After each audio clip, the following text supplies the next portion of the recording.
anti mo ika makipagsabayan ka naman. Karening mag-vlogger rin. Bisa ka tali, nanong panikwanan da? Itang monetization. Etalalaganasan. Ating bisa taga ng maging yang Bisaya maging outstanding, Bisaya gawan lagyo. Ne? At metong ini aminan tamo, metong yang ini bentahin ka rin mo ng big networks, lalo na luban may showbiz, luban may entertainment, at pati minsan king larangan ning journalist. Dakal gilalang journalist at midinan lagyo, naman talaga may garal journalist. Di ba? Ating makanyan at midinan niyang espasyo. Kaya ret ng tutong ating advocacy at ating dedikado lakit ng gagawan at burida mo naman midinan lang break kay social media. Iting kaya pa itang observer niya talaga na niya track record itang influencer. Versus kitang vlogger na tipong kapilan niya panil to at atin niyang bibit-bitan. Gamit tayo naman itang platform magagamitan da ita mo. Imburi ko sabihan, ila makanyan lang o tetala pa burin. O imbes na makipagligligan ta karelang po pang, ako, paboren ko na. Kahit at yung platform burideng gamitan de. Di ba? Etala dapat, ako naman sasabihan na, etala dapat i-correct nung atin tamong akakit na talagang abuswan da na yung platform at makaperwisyo na lakembalen. Siyempre, itamo mo naman obligasyon individually or as journos na i-correcta mo ita, di ba? Pero ako, paborentala. O ngayon, ibabandyan de ingkay, they try their very best to make use or maximize or optimize the platform. They become popular by doing it.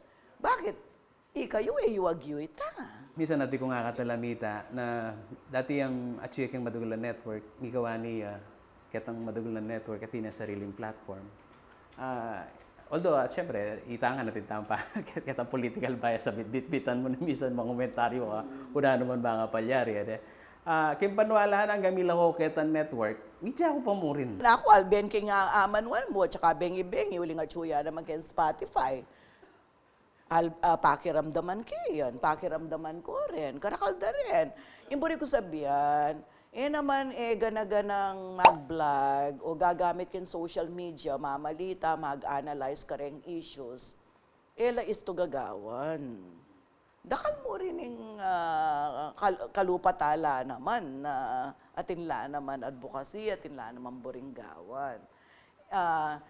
Sige, Liana. Yan po, nga papansin ko po, ang kanyang alwari reporters, na para po mas maging itang impormasyon na ibiera, mas makatotohanan niya, makanyan, mas tutuya, igagawan da po, Sir Pao, makanya po. Man-interview ya po karetang tao na mas, timo po, nung crime yaman po ita, makanyan, interview na po rin pulis kasi ila rin mag-investigate, ila rin makibalo kung nano talaga imilyari makanyan. So para po, kung magagamitan tayo nitong platform, i-immediacy, kakayan ta na rin, exercise ta na rin. Pero, at pa rin ka rin, sa siguro dan ta mo natutuya, itapin, ni pa gamit ka rin ang focal person, na ila po ing pabrenta mo na mamaya impormasyon, bang kanita, karela po mismo manibat, itang impormasyon na kailangan na pong abalo ding tao. Kaya ako gagawang ko ito. Baka nitang Remanal Beke katamo numisa nakakita. Vlogger niya mo naman tayo reporter ini. Ano minsan pin, bababash ko pa kabagal ng magsalita. Kasi pakanam naman ko namang masalese. Jison. Negatintangan mabalita. Siyempre pakiintindihan me. Pero itang proseso na nitang news gathering. Ano minsan pinapisabihan niya ko yan, Justin. Reng Manalbe, so pantalang umintindi nung nano itang makanan maging responsable kang pamamaya impormasyon. At baka nanuta mong imulat Remanal Beke katamo, hindi kailangan na pagdalanan naning news operation. Anya, sasabeta mo ketang platform da retang ausan ng vlogger. Okay, kung nanganda ka, Justin, ika ing mani mo na kay newsroom. Talakay ni rin taong yan. Ito to, kasi ikit dani. Di ba? O patang kay, baludan ika naman po tambeng or bukas may pa mo balita. Nanong gagawan mo bang maka kompromiso itang fact-checking, Pero makaagape kakitang burida rin tao na sagli, balud eh. Rule number 1 is we have to prioritize accuracy over speed. Kaya kumbaga, pwedeng i-compromise ita. So number 1 ita. Kaya katamo naman kasi kalupay nga banggit na din, kaya tang news gathering hanapin. Atin yung process kasi dadalanan eh. Itang gatekeeping, aliya mo gatekeeping just for the sake na balo mo ita, lungwalya ketang angle na buri or ketang angle na dapat, but to also check na alang mali karetang information.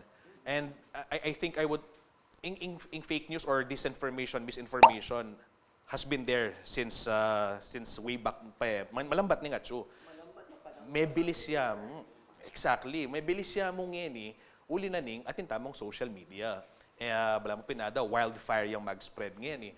The problem is, uling mas concerned tamo over the speed. Pipapatende kasi yung time slot kay newscast o kaya ing space kay dyaryo. So for the longest time, kawalang attention deng tao na pakiramdaman deng sabyanda. Kasi for the longest time, it's always been the ruling class deng atsuking space, deng mararamdaman, etc. So rin yung pakakalulo, deng masa, alalo. So ang ining mika social media, okay, ako kailangan munta kayo ng maragula network, madagula company para asabi ng sarili, yung buli ko sabihin, pwede ko mag-post, etc. So, atsuya karelita, karapatan dita, and masanting ita. Ako personally, I support that kasi paspasi ka na ng democracy, yung essence of democracy. But, mo pwedeng maging... Pero pwede yan naman magamit.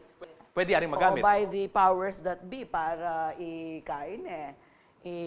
i-undermine yan naman in demokrasya. Kasi pwede ka namang sali. Diba? Pwede ka naman mga mamayad influencers, sampung gumamit nanonoretang trolls. Para bangkanta, i-subvert may, undermine miya naman in democracy, uling ikay kalapera. Exactly. That's why, karinya lulubit ang, to answer your question, ma'am, karinya lulubit ang obra tamo. Like for example, kaya katamo kay news operation tamo, di ba? Weekly, atin tamong meeting, nanularetang sabihan tamong stories na kailangan tamong i-pursue. Using kumbaga parang theoretical background of journalism practice, atin tamong practice na agenda setting. And identify tala, nino den burita mong sopan or nino rin burita mong dinan boses. It is always based on the editorial proposition of the company. Like for example, for CLTV, katamo, manuala tamo that we are enablers of public good at iting mission tamo as kumbaga stated and passed down to us by our late founder Mr. Levi Laos. So ikatamo, ingagawan tamo, identify talaga sectors kaya TV Pampanga, kaya ni Central Luzon, nung nanularetang kailangan mikaboses. These are the farmers, the workers, the business sector as well, because when the business is good, there are jobs, di ba, ating makanita. The government sector as well, kasi we want to be conduit, we want to tell their projects to the people din. And all of these sectors identify talareta. So once na may kapag-identify ta ng story, okay, i-assign tala ring reporters tamo, mag-gather la ring reporters. Ngeni, ini siguro yung medagula difference tamo over the vloggers and the influencers. We don't report that unless we do DOT, documentation, observation, and talk or interviews. Documentation meaning we have videos, we have photos to support our claims, and we also have the papers, basically the documents, written rules and regulations. Observation, as journalists, we are trained to have keen eyes for details. Meaning, we should be we should use our journalistic observation practice. Like for example, atin tamo kasi... Atin disiplina. Atin tamo disiplina. Atin tanang... Ninong magdisiplina kaya kayo? Anti mo, may kamali kami. King kasi pa magbalita, itamong king media, there's such a thing as may kuryente eh. Di ba? It's a common, it's a terminology na kuryente. Nanuya, pag sinabi da king media na kuryente, nanuya. Oita, palpakitang impormasyon mo, ating gusto. Wow, belita na. So, May kuryente ka. May kuryente ka kanita. Okay. So, then gagamit social media, influencers, vloggers, alalang makanyan. Alalang makanyan. Anytime, pwede din palitan at sabihan na nagkamali lang.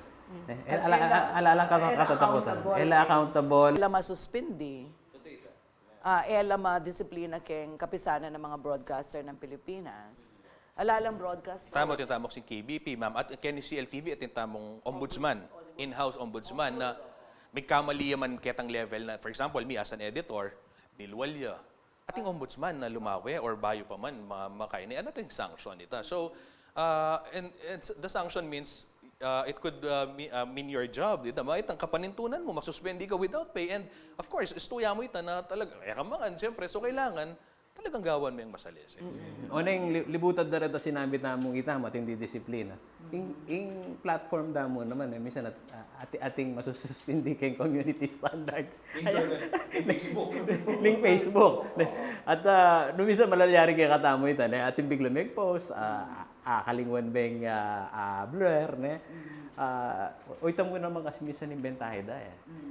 Tabaluta, at dakal manalbe, at dakal magagyam, na o tema mo pilto yung lupa na ning suspect kaya na namang gigil na. Siguro aranasan nyo ni Taki na comment na rin tao. Di ba? Umakanyang kayo kay CLTV o tayo lape palwal baka nita mo sanang mabandal law. Bakit hotela kailangan ipaluwal? What kailangan lang i-blur? Anti mo, itang anong yung biktima, anak niya, bakit kailangan niyang i-blur? Nung itang suspect kaamanwan. Bakit? Naning sangkan keng media, kaya kayo keng newsroom, for example. Well, ito na tayo po promote na ratang barbaric ka no makalto na la kay gana-gana ati pun disiplina ka rin ing sakit na mo ka rin kaya katamong pagsilbihan lalo na ring netizen dahil tindihan ta. Nanuwa rin dapat ang intindihan ka rin. Kasi ika nakang-stricto nakaakit na. Well, karetang suspect kasi na makablur, we have to always adhere to the law na they are innocent unless proven guilty. So, number one ito. So, atin lang rin karapatan, deng suspect. Aparte itang suspect, aparte itang accused, yung may kapag-seminar tamo king IBP, Integrated Bar of the Philippines, and explain na kay katamo, yung suspect ka, no, sabihan na ng attorney Cristina Conti, ng NUPL, yung suspect ka, no, ako na rin, may wala yung cellphone ko, Paulo, suspect ka. Ika siguro na Ngayon mag-file na akong complaint, dekap na ka, tinakang kaso, accused na ka. Pero maski na pa-accused ka, pa mo rin sure na ikay may kasalanan, not until convicted ka. So, kita pang level na ng suspect, ba't sabihan na, ay, Ali, dapat ka rin, balatan talang mabiya, pabukal tala. Barbaric akyapin naman. So, we have to protect them. Karetang makanitang level. Kasi not even the PNP, papalwal do rin lupa de. Minsan din PNP, ilan na mismong mag-blur kasi ipin to protect them as well. Baluda rin ito. Banat na kaya katamo. Burida kayong pataymikan. Isang taga na. Kaya pa mong gagawan ng istorya, babalanan na ka na sa kawaring na libel nga na. Kaya pa mong sampanan ang demanda tayo.